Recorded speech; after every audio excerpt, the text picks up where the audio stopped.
Okay, so welcome everyone to our Friday lunchtime lecture. My name is James and I'm a consultant at the Open Data Institute. Today we have a number of guest speakers from the Smithsonian. It's going to be a really interesting talk to find out what kind of work goes on in maintaining archives responsible for capturing history. And the Smithsonian is the world's largest museum, education and research complex, so hopefully they'll have a lot of interesting stuff to say on the matter. Can I just remind everyone, if you're new here, please make sure you have your microphones off and your cameras off during the presentation. You'll have the opportunity to ask questions at the end of the presentation. If you think of anything during, please just write it in the chat function, and then what we'll do is at the end, I'll go through those questions one by one and ask our speakers. I'd also like to remind you that we're recording this session, so please be aware of that as we go through. Once again, thank you for joining, and I'll hand over to, I believe, Tammy, who is speaking first. Thank you. I'm Tammy Peters, Acting Director of the Archives. Good morning or good afternoon, depending on where you are. We're excited to talk with you today about how the Smithsonian Archives manages our collections and data for the increase in diffusion of knowledge.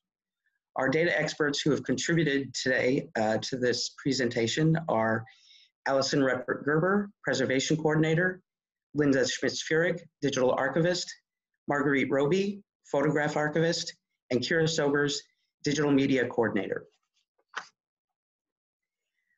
The Smithsonian Archives mission is fairly simple. It's to document the history of the Smithsonian and to make our holdings available to researchers within and outside the institution.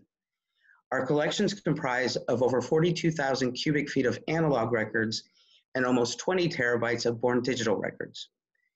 The archive staff structure is a collaboration of teams that work closely together to make our collections available to people around the world. This team collaboration starts with appraisal, acquisition, and records transfer, including a born digital records team, a preservation team that assesses and preserves new collections and previously transferred records, a reference team that fields thousands of questions from a wide variety of researchers, a digitization and metadata team that works to put more collections online, and also an historian that conducts in-depth research in Smithsonian history, and a social media team that helps promote our collections, our staff expertise, and activities. Throughout all our workflows, the overall priorities are correct and consistent data, best practices, and online access to collections. Due to the large volume of records that we acquire each year and limited staff time, the archives adheres to an archival process of more product, less process. This allows us to put basic collection data online for all of our collections instead of the time-intensive work to put detailed information for just a few collections. This basic information includes the creator name, a brief description, index terms, an indication of what types of formats are within the records in this collection, and a preservation assessment.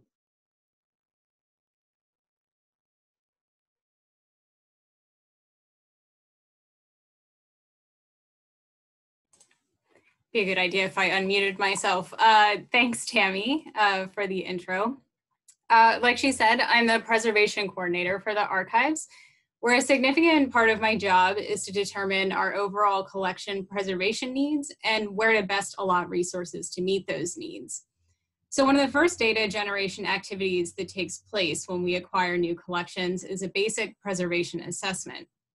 So this assessment is done at a collection level, and it's just really meant to give us an overall snapshot of the condition and holdings maintenance needs.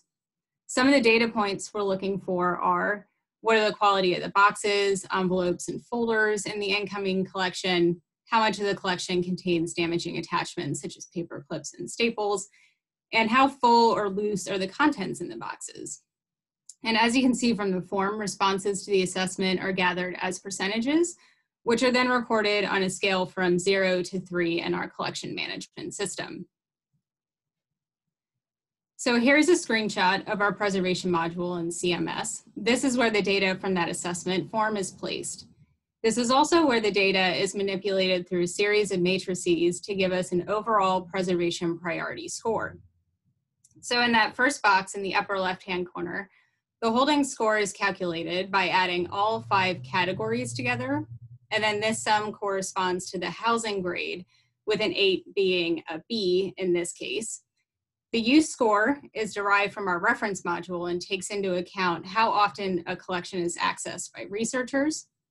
And when the use and the holding scores are plotted together, we can then determine the risk of exposure to damage based on its current housing and how often it's handled.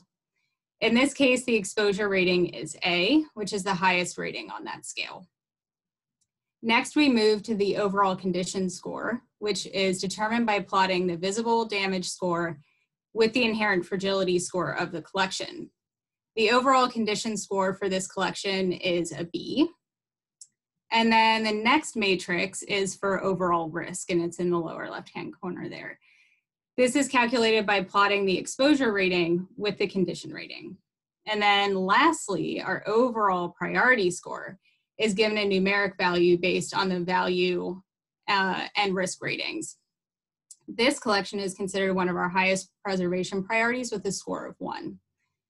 As a collection is rehoused and treated, these scores will shift. And we also have the ability to run reports on specific values to identify collections that need preservation treatment.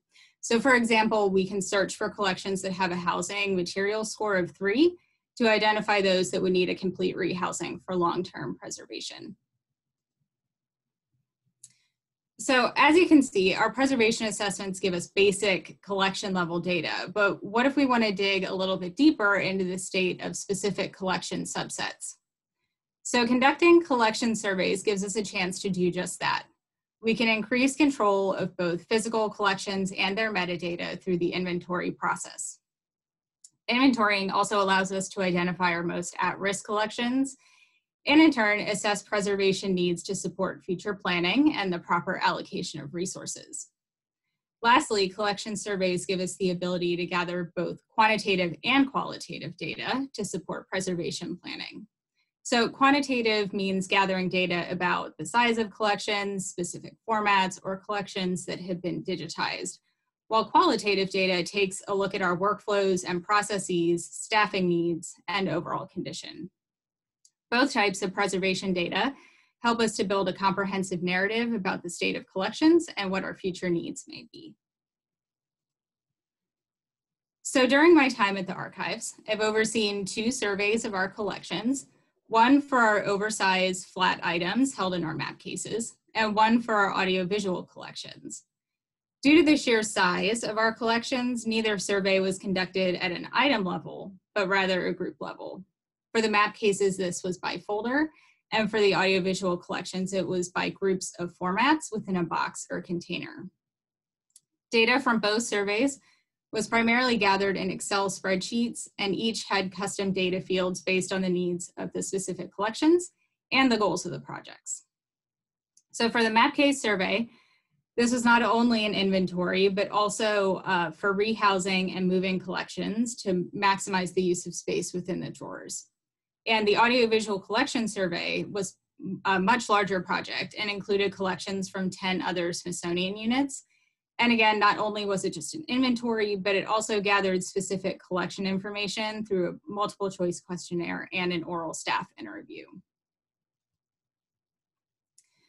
So for the map case survey, the primary goal was to facilitate an overall reorganization of the drawers to optimize our space management. As you can see, the first few columns of the spreadsheet gather data about the current location, if it received a new location, or if it was found in collection. The next few columns, which are hidden here, confirm the actual location, and then we move on to a preservation assessment.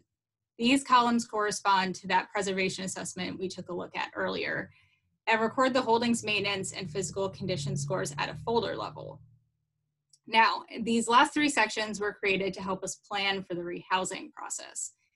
We needed a way to document if the current folders were appropriate or needed smaller or larger enclosures, as well as the quantity of new folders that would be needed to purchase for rehousing. So the first section records the current folder layout. The second section tells us what the collection needs to be housed in based on the dimension of the maps and the quantity of them within the folder. And then the last section documents what was rehoused based on that data.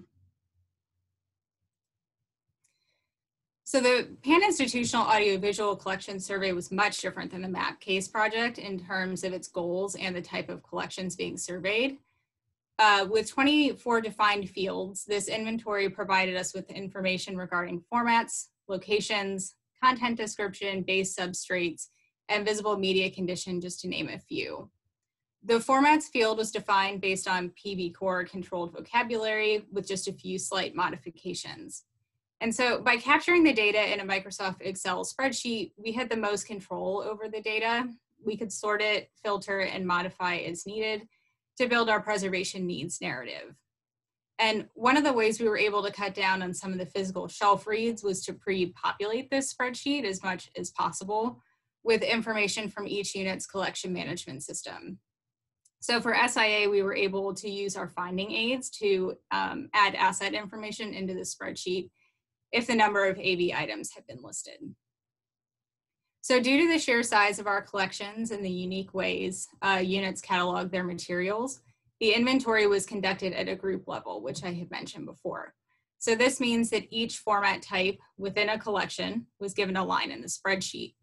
So if a collection contained both quarter-inch audio tapes and compact audio cassettes, 2 lines would be recorded with the corresponding item counts. And then the box range with where these collections were housed was then recorded in the boxed field. We went with this approach because there was really no way we would have been able to capture item level information in a reasonable time frame. And at an institutional level, we had never gathered this type of information before and knew the power the basic data could have in advocating for these at-risk collections. So speaking of that, I want to take just a few minutes to talk about how we use the data from the audiovisual survey to advocate for resources to preserve these collections. While simply gathering data can be effective, you must also think about how you can use that data to your advantage in future planning purposes. So one of the easiest ways we've found to stir up interest in your project is to create a visually appealing guide that highlights your findings. So I always think this should really act as your elevator speech in visual form. So focus on quantifiable data. Everybody loves numbers and they speak really loudly. You'll want to include charts and graphs that really highlight your data. Use color and interesting fonts, and just make sure that you're clear. Be mindful of what you're saying and make it clear for anyone who gets their hands on your infographic.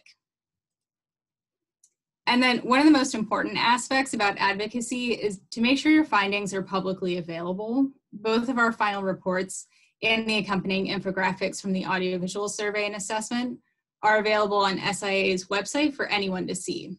This prevents me from having to frequently email the report to interested parties. And it also allows anyone outside the Smithsonian to look at what we did and replicate the methodology for themselves if they want to. So due to our advocacy efforts with the audiovisual survey and assessment, just this year, we've been able to secure funding for a pan-institutional audiovisual media preservation initiative that will be supported by 7 new staff members and a new space designed to support media preservation and digitization efforts. And without our survey data, this would never have been possible. So now I'm going to hand this over to Linda, who will discuss how we use data at the archives to help manage our born digital files. Hello, thank you, Allison. Yes, I'm Linda, the digital archivist, and I'm talking about how data is helping us manage our born digital materials. On this slide, you can see 3D imagery of a squirrel's carpal bones. So this is just a little sample of some of the interesting things we do have in our collections. We have been actively accessioning born digital materials since the early 1990s, and some of these records date back to the 1980s. And some of this is in proprietary software applications that are no longer around or hardly used today. So think XYWrite, WordStar, Lotus 123. And as stated earlier, we have more than 20 terabytes in our born digital materials. We have a wide range of formats and types in the collections. This includes databases, images, video, audio, word processing, spreadsheets, databases, website and social media files, and email collections. We receive the digital files on a variety of media, floppies, zip and jazz disks, hard drives, flash drives, CDs and DVDs, and even the cloud. We still receive 3.5 and 5.25 inch floppies, and our best practice is to copy the materials to our server as soon as possible because of the fragile nature of the media. Studies on CDs and DVDs have shown lifespans anywhere from 2 to 25 years, and this depends on factors such as manufacturer, storage, and other components. So here's an example of some older files shown in the Windows File Explorer from the 1990s. And I apologize, this is a little small to view, but it's hard to tell in 2020 what they are just by viewing from this display. You might notice some interesting file extensions like LET, which probably stands for letter, and MEM for memo. So a user is unsure of which application to use to try to open any of these files. And even older files with the .doc extension might not be MS Word, but a WordPerfect file from the time when people could create their own file extensions, as we have talked about already with the .let and the .mem. So file format identification tools provide us with data to help determine these formats and what mitigation steps we may need to take, such as converting to a PDF file. So we apply two applications, Jove and Droid, to these digital collections. Both are free software tools that are well established and commonly used with digital curation and preservation. Jove is now under the Open Preservation Foundation, and it checks digital files against the requirements of the format. It says it's a PDF. Is it really a PDF? And then Droid is a software tool that was developed by the National Archives in the UK. Droid uses internal signatures to identify specific file format versions of files. And there are other tools out there as well that can help with this work.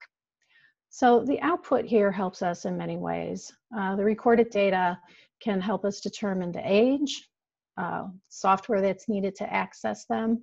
Here you'll see there's a variety of different versions of PDF.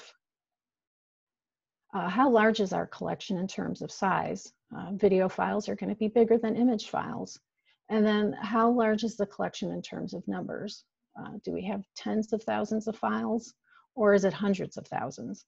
So this also helps us to plan for our storage needs. We also get a hash that is unique to these files. This is a string of numbers and letters, and the data lets us know that the file is not changed. Nobody's gone and opened it and saved it with words in it. And this also ensures that the transfers are complete. The hashes also assist us in helping to find duplicate files, since you cannot rely on file names alone. Another example here is an image. The file name has some clues about it regarding the butterfly garden, but there's also some embedded metadata that tells us who the photographer was, and there's a little more information in the title as well. Another example here is of born digital video, which is extremely complicated. This media info output helps us figure out which software might be able to play the file due to the technical metadata we get. So we really couldn't do our work effectively without data. It goes hand in hand with our collections. And now I'll turn it over to Marguerite.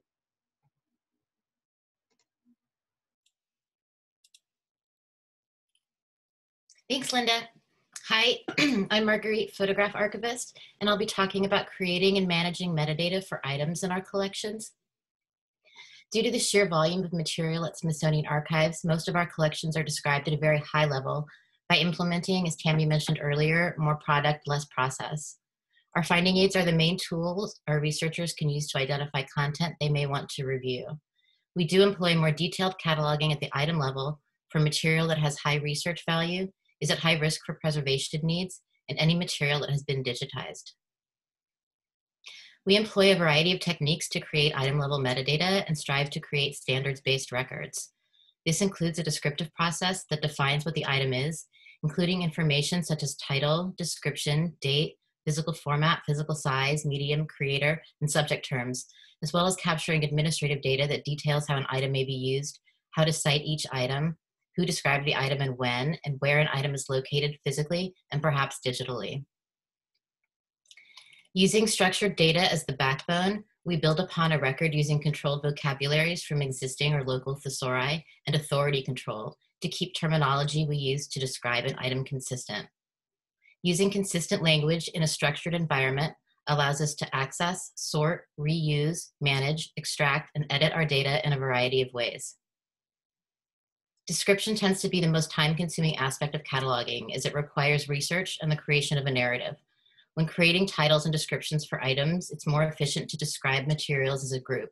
What do these things have in common? Is that enough to make them discoverable? You can cast a wide net and draw it tighter by adding specific value to smaller groups as necessary. Describing things with a goal of access rather than literal description allows us to scale up and provide broader access to our materials. I treat descriptions like word equations, with the variables of what, where, and who plugged in to be as concise as possible. While descriptive metadata makes our material discoverable, administrative metadata makes our material manageable. We document such things as any access restrictions an item might have, copyright status, and usage conditions to help our staff and users understand how a digital surrogate of our collections material may be reused. We track the editing and revision history of each item so we know who cataloged it and when and if any updates or corrections have been made. We track the publishing workflow to ensure that assets have gone through review and evaluation before being placed online. We track information about our digital assets in any repository they've been sent to. Much of our metadata goes on quite a journey and is mapped to import into a variety of systems, and all of our item records are tied together by unique identifiers assigned by each system they enter. Embedded metadata is applied to all digitized assets where applicable. Digital assets are stored in a centralized Smithsonian Digital Asset Management System, DAMS. Catalog records are stored and managed in our unit's Collections Management System, CMS. Records from CMS are mapped to an integrated library system, Horizon, where they are picked up by Smithsonian's Enterprise Data Access Network, EDAN, which delivers our material to various online platforms. The main idea here is that our metadata lives in a lot of different places. So it's paramount that the information per item is accurate across all of our systems, and that if an edit is made in one place, it reflects in all of the others. Our CMS syncs with the DAMs, so those records are automatically populated with the most up-to-date metadata. Not all of our systems speak to each other, so we run exports from CMS that we import into the Horizon library system, where they are picked up for online delivery by EDAN. Our goals are to create content that is discoverable and accessible to our audience, and perhaps attract a larger one while we're at it, and to effectively manage our item level records by creating consistent and accurate metadata. This has just been a broad overview of some of the ways we capture and create data, and thanks for joining us. With that, I'll take us to questions.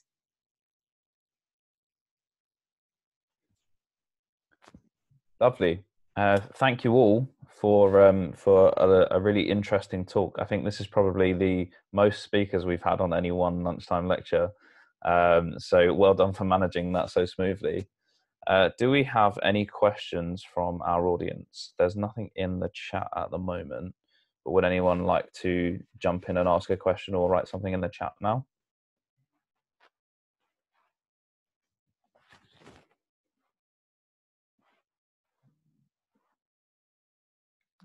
We have a question from Marius. What have been your biggest learnings?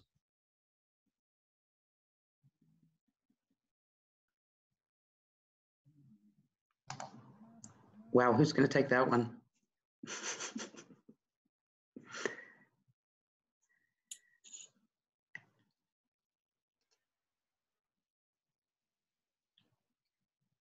Well, I think we're always learning. I think we see what our predecessors have done and we build upon that, and we always just try to repurpose work that was done before our time and take advantage of new technologies as they arise. It's just an ongoing learning process. I think we've also learned that it's necessary to take the time to really think through any changes that we're making to our workflow or to our key terms and stuff to make sure that we don't have to correct that data again later on because we were too hasty in our decisions.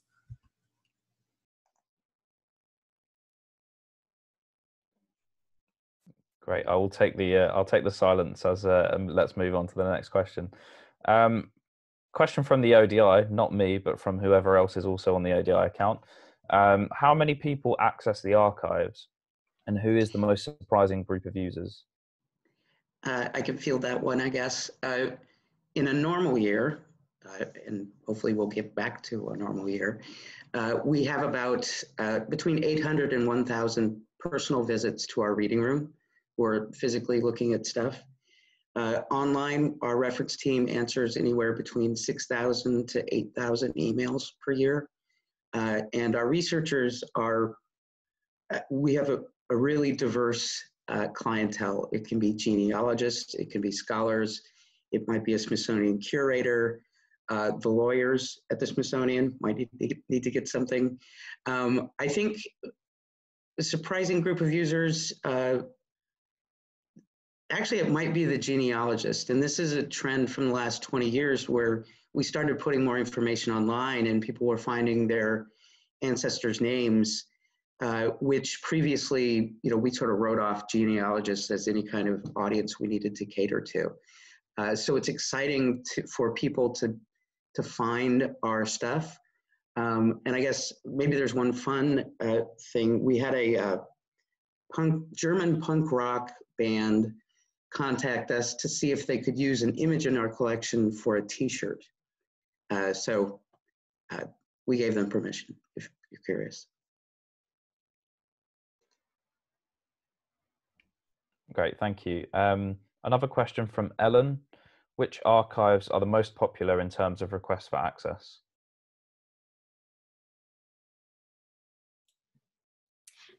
I can speak to part of this. We get a lot of requests for photographs from our collections. It's not to say that photographs are the most popular thing requested, but we do get a lot of people wanting to use photographs in exhibitions and publications and presentations. So being able to locate appropriate material and then get it digitized and described and delivered is a big part of our fulfillment process. Right, and I think collection use, it can vary during certain periods of time. And it kind of depends on bigger things that are going on, maybe even at the Smithsonian, sort of architectural drawings of a particular building that is going through renovation might be popular. And so there's just a wave of requests from a variety of people for that type of thing. But our reference team, I usually say that our reference archivists have the coolest job because they open up email every day and have 6 to 12 to 20 new mysteries to solve, some of which are super easy and they know already, but some that take them down a trail through our collections. Lovely, thank you. We've got a question from Louise. Could you talk more about the audiovisual project that came out of this work? It's quite open-ended, that one. Yeah, I guess that's directed towards me. Yes, I can always talk more about this project, and I presented through a couple of different forums and groups on this project, and so there are presentations out there floating around. But this project was huge and started 4 years ago with just a sort of simple survey like I talked about with, I think we started with 7 other units and ourselves, just to gather like very basic data. And then we realized once we had finished that project that we really wanted more comprehensive data so we could dive into like planning for the future and using our resources wisely and coming up with some standard workflows across the Smithsonian, because very large, and every archives and every unit that holds audiovisual materials does things a little bit differently. And so one of our big goals was to try to standardize some of that. So then we developed an assessment. So the survey took, I think, about 18 months, and the assessment also took about 18 months. And so, and in between, we had to apply for funding and write grants for the project and things like that. So it was like 4 years of surveying and assessment. And then that took us into, now we're planning this huge pan-institutional initiative based on all this data that we gathered. And I think that it's just critical for us to be able to convey to senior leadership what we actually need based on that data. It's not us just coming in at this point saying we need 20 people to do this work and we don't really have any data to back that up. We have so much information at this point because we spent 4 years gathering it, that we can make some really smart decisions about the best way to preserve these collections for the future. Great, thank you. We have another question from Hannah. I should probably say at this point, Hannah is one of the ODI employees who is a very big fan of all the work that you do, so you might get quite a few questions from Hannah. What are your favourite pieces in the archive? I think that can probably be fielded to each of you.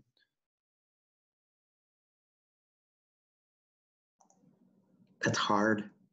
I mean, I think we all love our collections very much, and there's always fun things to find. Right now we have the Smithsonian has an American Women's History Initiative, and we have a digital curator who I think is on this call. And we've dug in deeper to find stories about women in our collections, and we had done this previously as well, but we scanned a bunch of field books, and one of them was from Doris Blake, who was, during the 30s, they passed a law, sort of the Economy Act, and no two people in the same family could work for the federal government. So Doris worked as an entomologist, and her husband worked as a botanist in the USDA, and so they fired Doris. And a few years later, they brought her back, but she worked for free for 42 years at the Smithsonian because she was dedicated to her job, but got washed over by this discriminatory law. It's not a thing, but it's a story.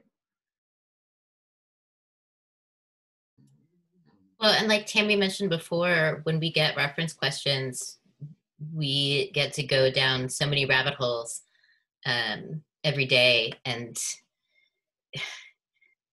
I just get to learn so much about the history of the museum every day. And one day it might be things that were happening in the 1890s, and then next day it'll be things that were going on in the 1960s.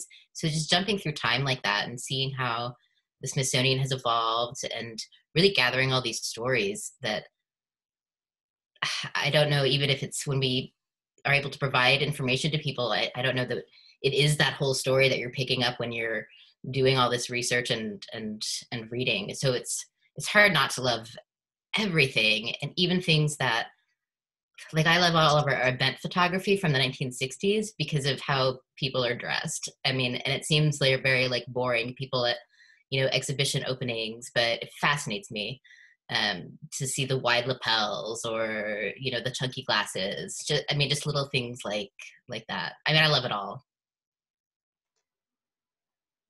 Yeah, I want to say ditto to that. It's really hard to pick one favorite thing.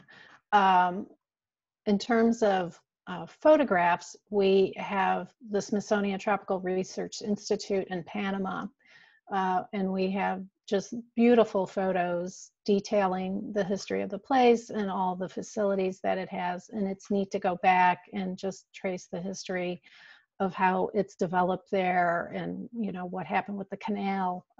So again, it's kind of about these stories that we're getting out of the archives.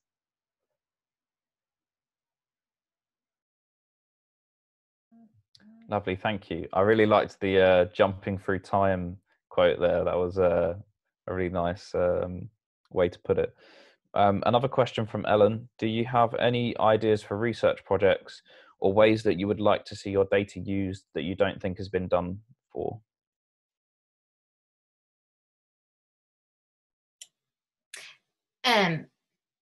So recently, the Smithsonian launched an open access initiative, meaning that we're trying to make as much of our content as possible available for reuse for non-commercial or commercial reasons.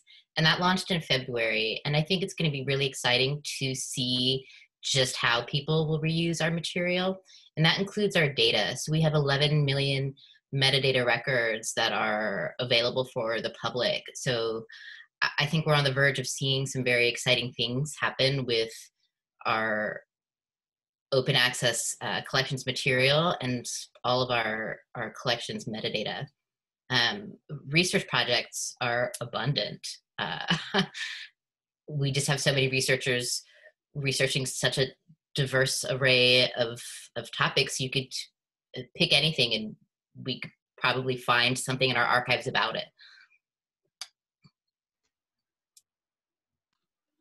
Yes, we have hundreds of public websites across the Smithsonian, and we've been archiving and capturing and crawling them for many years now.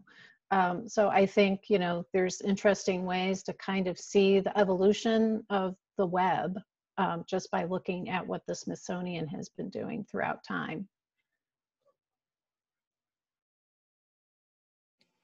I personally think that it would be great to see some sort of AI stuff done, especially with our video material, sort of auto tagging, better auto transcriptions and captioning materials and work done.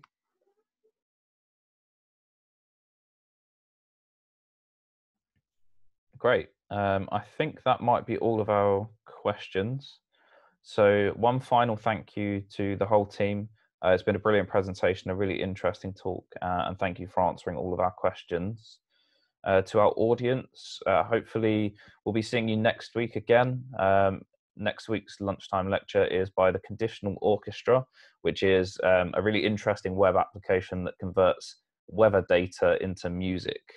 So if you're into those sorts of quirky things, then please come along next week. And I hope you all have a lovely weekend.